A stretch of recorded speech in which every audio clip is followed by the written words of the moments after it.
Hey yo, we talking about video games today. So today is Mario Day. And I was thinking, you know how in some series you have a multitude of characters, usually a fairly large cast, and said characters usually represent a menagerie of colors. One good example of this is Sonic, where Sonic is blue, Knuckles is red, Tails is yellow, etc., right? But there are sometimes in a large cast of characters where there's one really obvious color missing that's not really represented by a member of the cast. Now, in Sonic, many people have said that color is green.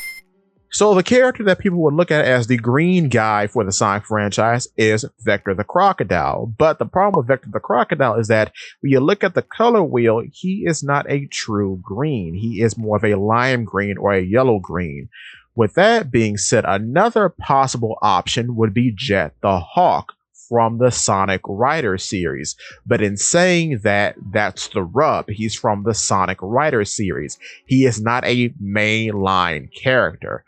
And he recently just made a reappearance after several years in the upcoming video game Sonic Racing Cross Worlds. So maybe in the future he'll get something or other, but as of now, he is not a mainline character. Therefore, I wouldn't really consider him counting towards anything.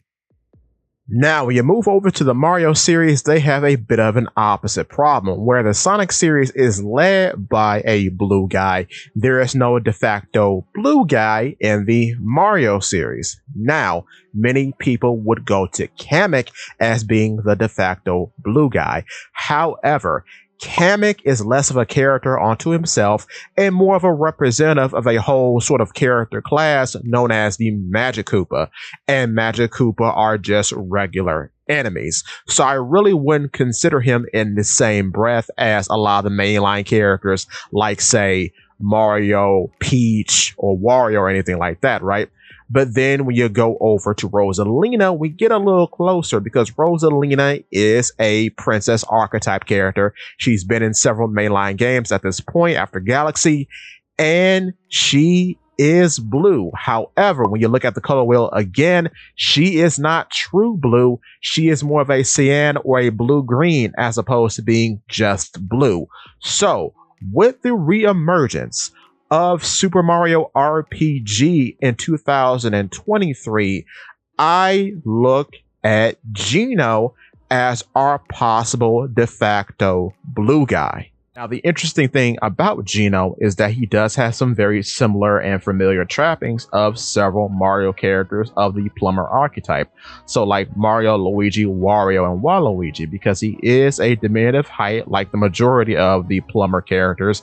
He is wearing brown shoes like Mario and Luigi, and he is wearing a primary identifying color, which in this case would be blue, and he does wear a hat with a symbol on it like all of them do.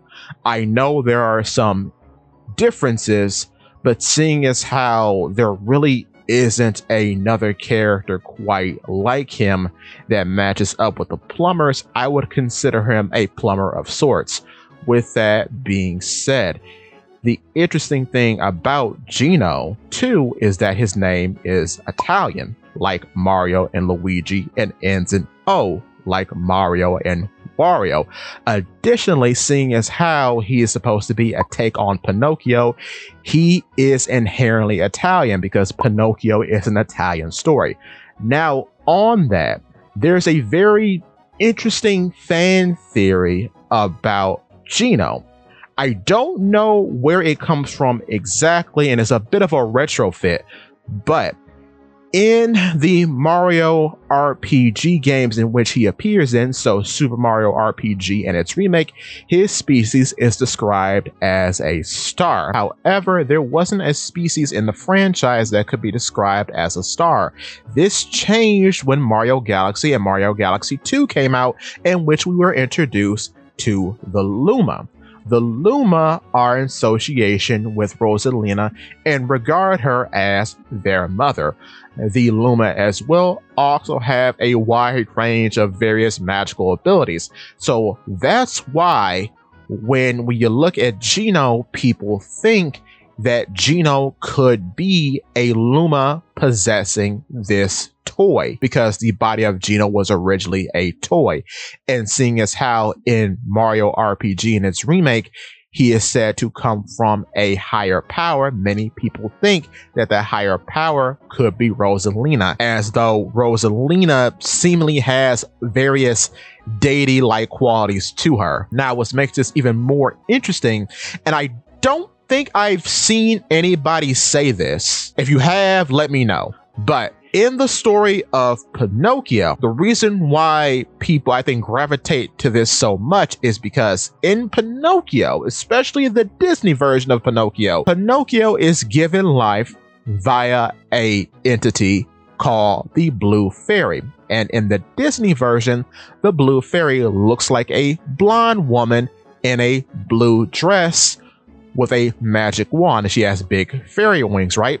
This is very similar to how Rosalina is often depicted, because she is a blonde woman. She is depicted wearing a blue dress, even though in her case it's more so a cyan dress or a blue-green dress, as opposed to being a dress that is true blue.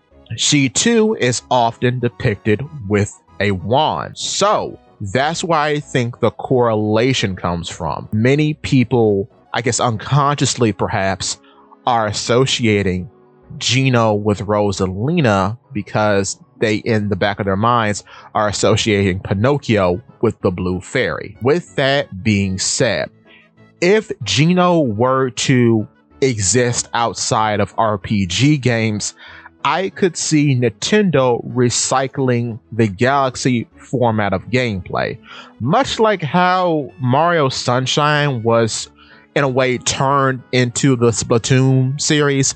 I could see Geno being in his own style of games that are more reminiscent to what you find in Galaxy, because from looking at the 3D Mario games and the 2D Mario games, Mario seems to be abandoning the Galaxy format of things. The whole bit about going to different planetoids and then the whole level is like this big ball that you can walk around. I don't think they'll ever go back to that exactly. That leaves room for Geno to occupy that space, much like how Splatoon occupies the space that was left by Mario Sunshine. With that being said, I could easily see Rosalina sending this Luma possessing this toy, this doll, out on different missions, and it would operate very similarly to a Mario Galaxy game, perhaps just with shooting, because Geno often is paired with having a gun of sorts and can become a cannon and whatnot. So I could see that just being the space he occupies going forward, if they choose to use him for anything beyond Super Mario RPG games or perhaps Smash Brothers if he ever gets in. With that being said, that's all I have for you today. Give me your thoughts and tell your friends about Polypede Works.